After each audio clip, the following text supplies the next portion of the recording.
멈추고 기억하고 세상으로 라는 제목으로 함께 말씀을 나누도록 하겠습니다. 금송아지 사건 이후에 하나님이 진노하셨습니다. 그리고 진노하셔서 그 이후에 레위 지파의 순종도 있었고요. 또한 또 모세의 생명을 건 중보기도도 있었습니다. 그런데 무엇보다도 그들이 용서함을 받은 이유는 자비롭고 은혜롭고 노하기를 더디하시는 인자와 진실이 풍부한 여호와의 이름 때문에, 여호와의 인격과 성품 때문에 용서를 받았습니다.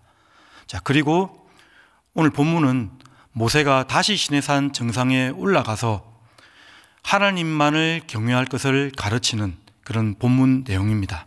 그리고 본문 하반절에는 이제 모세가 하산에서 그 얼굴에 광채가 비치는 장면으로 되어져 있습니다. 어제 말씀, 오늘 앞절의 말씀에 보면 여호와를 경외하는 것은 우상 숭배를 하지 않는 것입니다. 당연히 그렇게 하나님께서 말씀하시겠죠.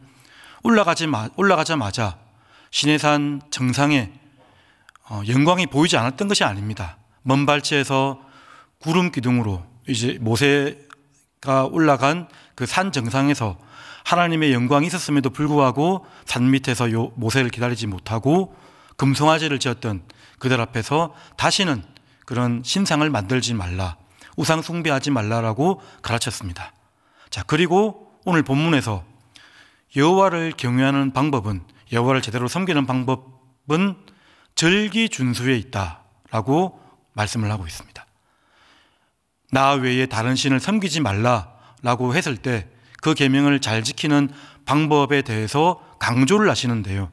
그 강조의 하나가 바로 절기준수입니다. 안식일을 기억하여 거룩히 지키라는 말씀과 함께 절기를 기억하고 의미를 되새기라고 우리에게 말씀하고 있습니다. 어떤 절기가 있습니까? 18절 말씀에 보면 너는 무교절을 지키라, 내가 네게 명령한 대로. 무교절이 나타납니다. 무교절. 그리고 22절에 보면 칠칠절 곧 맥추의 초실절을 지키고 새말에는 수장절을 지키라. 칠칠절이 나타나고 있습니다. 그 다음에는 수장절이 나타납니다. 23절에 너희의 모든 남자는 매년 3번씩 주 여호와 이스라엘의 하나님 앞에 보일지라. 여러분, 무교절은 이제 누룩이 없는 떡을 먹는 주간이죠. 6월절이 유대력으로 1월 14일이라고 하면 1월 15일부터 6월절 다음 안식일부터 7일 동안 무교절이라고 말을 합니다. 그리고 무교절이 안식일부터 시작하기 때문에 무교절 다음 날을 이제 오늘은 맥추의 초실절, 맥추절의 설명이 나와 있는데 보리의 초실절이라고 해서 사실은 신약으로 보면 부활절에 해당됩니다. 칠칠절은 이제 무교절이 시작된 날로부터 7주가 지난 날입니다. 칠칠절, 완전수죠. 7일을 7번, 그래서 7일 동안 지켜주신, 7주 동안 지켜주신 하나님 앞에 감사하고, 특별히 신약으로 보면 오순절이 바로 칠칠절이라고 할 수가 있습니다. 이제 수장절은 유대력으로 7월 달에 해당되는 것인데요. 7월 1일이라고 하면 나팔절입니다. 나팔절. 7월 10일은 대속죄일, 그리고 7월 15일부터 초막절이라고 해서 7일 동안 초막에서 지내고 8일날 대회로 여는 그런 주간이 바로 초막절, 수장절이라고 할 수가 있습니다. 유대력이 1월 달이라고 하면 지금 우리가 사용하고 있는 달력 기준으로는 한 2개월 반, 3개월 반 정도 지난 후입니다. 그래서 우리가 지키는 절기로 따지자면 부활절, 또 맥주감사절, 추수감사절 어간이 되어집니다. 자, 이런 절기 준수를 통해서 어떠한 의미가 있는지 먼저 살펴보도록 하겠습니다. 첫 번째는 우리에게 가르쳐 주시는 교훈은 멈추는 것입니다. 멈추는 것. 절기들을 이렇게 말씀드렸는데요. 이 절기들은 특별히 가나안 땅에 들어갔을 때의 농사 그리고 수확과 관계되어져 있는 절기들입니다. 그러니까 아까도 말했지만 무교절에는 보리의 초실절이 있다고 말씀드렸죠. 보리의 첫 수확을 시작하는 날입니다. 그리고 맥추절, 칠칠절이죠. 그때는 미래 첫 수확을 시작하는 날입니다. 그리고 초막절 때는 이제 7월 15일 우리나라 시간으로 하자면 한 10월, 11월쯤 되는데요. 그때는 이스라엘에서 각종 과일, 농산물들이 이제 열매 맺는 때라서 많은 수확을 거두는 때입니다. 자, 그렇게 수확을 거두는 때라고 하면 당연히 그 농사를 짓는 사람들에게는 아주 대목이 되겠죠. 아주 바쁜 날입니다. 그런데 그 바쁜 날에 멈추라고 우리에게 말씀을 합니다. 멈추어서 절기를 지키라. 이 멈춤을 통해서 그 사이에 보면 또 안식일 계명도 있는데요. 이 멈춤을 통해서 우리에게 하시고 싶은 하나님의 말씀은 내 힘으로 살아가는 것이 아니라 먹고 사는 문제가 어떤 농산물들, 수확에 달려있는 것이 아니라 그 수확을 주신 하나님께 달려있음을 우리에게 가르치고 있는 것을 우리가 알 수가 있습니다. 24절을 한번 보십시오. 24절을 한번 읽어보시면 한번 다 같이 읽겠습니다. 내가 이방 나라들을 네 앞에서 쫓아내고 내 지경을 넓히리니 네가 매년 3번씩 여호와 내 하나님을 뵈려고 올 때에 아무도 내 땅을 탐내지 못하리라. 뭐라고 말씀합니까? 절기를 지키려고 올 때에 아무도 그 땅을 침범하지 못할 것이다. 그 땅을 두고 이제 하나님 앞에 절기를 지키러 나가야 되는데 그때에 멈춘다고 해서 누군가 침략을 하거나 이방 민족들이 쳐들어오거나 아니면 어떤 손해가 있지 않을 것이다라고 우리에게 말씀을 합니다. 이 일은 광야에서 만나를 통해서 가르쳐 주시는 일과 비슷한 것이죠. 6일 동안 만나를 거두러 가고 6일째에는 이틀분을 거두러 갑니다. 그런데 그 이틀 때에 보통 만나는 하루가 지나면 다 없어지는데 6일째 거두는 만나는 이틀이 지나도 없어지지 않을 것이다. 이 만나를 통해서 우리의 양식이 누구로부터 나오는 것인가를 분명히 가르쳐 주는 것이라고 할 수가 있습니다. 하나님을 의지하면서 살라라고 가르치는 것이 바로 절기 준수를 하며 멈추는 그런 의미가 되는 것입니다. 멈춤의 원리. 자, 두 번째는 또 이 절기를 통해서 우리가 분명히 기억해야 될 것은 하나님을 향한 정체성, 하나님인 백성이라는 사실을 분명히 기억하는 것입니다. 하나님과의 일체성, 하나님 백성으로서의 언약 백성임을 우리가 기억하라고 이렇게 설명을 하고 있습니다. 유월절은 어떤 날이죠? 유월절은 이스라엘 백성들이 애굽 땅 종되었던 곳에서 마지막 10번째 재앙으로 말미암아 그 10번째 재앙은 장자의 죽음이었습니다. 그런데 문설주에 이스라엘 백성들의 집 앞에는 그 문설주에 어린 양의 피를 바름으로 말미암아 그 죽음의 영이 지나가게 되는 그런 날이 바로 유월절이었습니다. 애굽 땅에 있었던 그 속박으로부터 완전히 해방을 주고 자유를 준 구원의 날이 바로 유월절이라는 것입니다.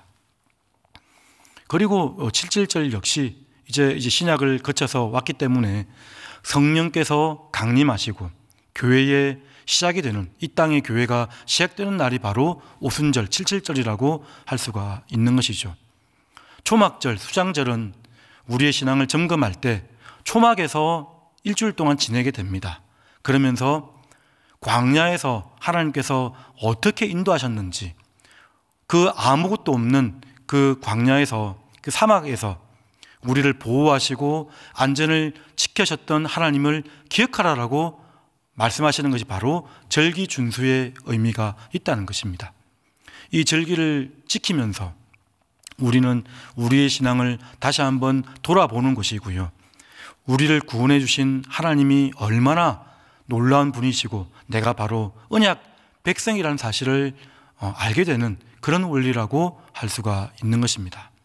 자, 그래서 신명기 말씀에는 그렇게 나와 있습니다. 오늘 본문에도 아직 광야인데 가나안 땅에서 어떻게 살아갈 것인가를 이제 설명하고 있는 것이거든요. 근데 신명기 말씀에도 계속해서 너희들이 이미 가나안 땅에 들어갈 것을 전제하고 이렇게 설명하는 말씀들이 있습니다. 신명기 8장 12절에서 16절까지의 말씀, 제가 한 절, 여러분이 한 절 같이 읽도록 하겠습니다. 내가 먹어서 배부르고 아름다운 집을 짓고 거주하게 되며 또 내 소와 양이 번성하며 내 은금이 정식되며 내 소유가 다 풍부하게 될 때에 내 마음이 교만하여 내 하나님 여호와를 잊어버릴까 염려하노라. 여호와는 너를 애굽 땅 종되었던 집에서 이끌어내시고 너를 인도하여 그 광대하고 위험한 광야 곧 불뱀과 전갈이 있고 물이 없는 간주한 땅을 지나게 하셨으며 또 너를 위하여 단단한 반석에서 물을 내셨으며 네 조상들도 알지 못하던 만나를 광야에서 네게 먹이셨나니 이는 다 너를 낮추시며 너를 시험하사 마침내 네게 복을 주려 하심이었느니라. 마침내 복을 주시기 위해서 광야에 그런 고난의 여정이 있었다라고 우리에게 말씀을 하고 있는 것이죠. 이 사실을 하나님은 가나안 땅에 갔을 때에 너희들이 잘 되어지고 소출이 많아지고 풍부할 때에 그 모든 공급하셨던 하나님을 잊어버릴까 두려워한다라고 말씀을 하셨습니다.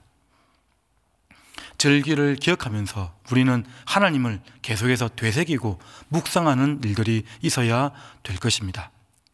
그리고 하나님은 오늘 본문에서도 보면 무교절을 지키라고 했죠. 누룩을 넣지 않는 떡을 먹으라고 말씀합니다. 이 누룩의 의미는 무엇입니까? 누룩은 이방 종교와 섞이지 말 것을 가르치는 그런 계명이라고 할 수 있습니다. 죄와 철저히 결별하고 그 무교 병을 먹으면서 누룩이 없는 떡을 먹으면서 죄와 분리될 것을 가르치는 거룩함의 명령이라고 할 수가 있는 것입니다. 또 이 절기를 지키면서 여러 가지 명령을 말씀을 하고 계시는데요. 우리 20절 말씀을 한번 읽어보겠습니다. 20절 다 같이 읽겠습니다. 시작. 나귀의 첫 새끼는 어린 양으로 대속할 것이요 그렇게 하지 아니하려면 그 목을 꺾을 것이며 네 아들 중 장자는 다 대속할지며 빈손으로 내 얼굴을 보지 말지니라. 처음껏 유월절을 기억하면서 그 의미대로 첫 장자는 하나님께 속한 것이라고 말씀하셨거든요. 그래서 첫 새끼, 여기 처음 것을 드리라. 내 소산의 농산물 중에서도 처음 것을 드리라라고 말씀을 하고 있습니다. 자, 그리고 20절 하반절에 보면 빈손으로 내 얼굴을 보지 말지니라. 빈손으로 보지 말라. 무슨 말씀이시죠? 하나님이 뭔가 부족해서, 하나님은 온 천지 만물의 주인이시잖아요. 뭔가 부족해서 이렇게 빈손으로 오지 말라고 하는 것이 아니겠죠? 이 빈손으로 오지 말라, 이 말씀은 우리의 유익 때문에 그렇습니다. 예배를 준비하고 또 예배드리러 가는 과정, 또 돌아가는 과정, 사실 여러분 이 자리에 계시는 분들도 지금 예배를 정시에 이렇게 새벽에 드리고 있지만 일어나서 오는 시간들이 다 사실은 예배 아니겠습니까? 예배 준비하면서 하나님을 기억하고 돌아가면서 또 하나님을 묵상하고, 선물을 사도 그렇습니다. 누군가의 선물을 산다고 하면 그 사람을 생각하게 됩니다. 그 사람의 취향이 무엇인지, 그 사람은 어떤 의미를 귀하게 생각하는지. 그래서 하나님은 우리의 유익을 위해서 이렇게 빈손으로 오지 말라라고 말씀을 하고 있습니다.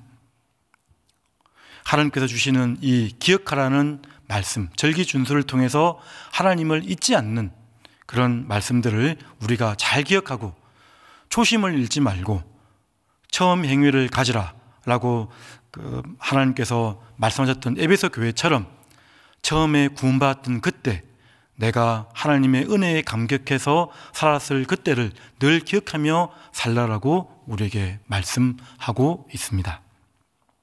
자, 그리고 이제 오늘 말씀의 후반부에는 이제 모세의 광채 이야기가 나타나고 있습니다. 27절부터 하반절까지인데요. 모세가 이제 증거판을 만들어서 올라갔습니다.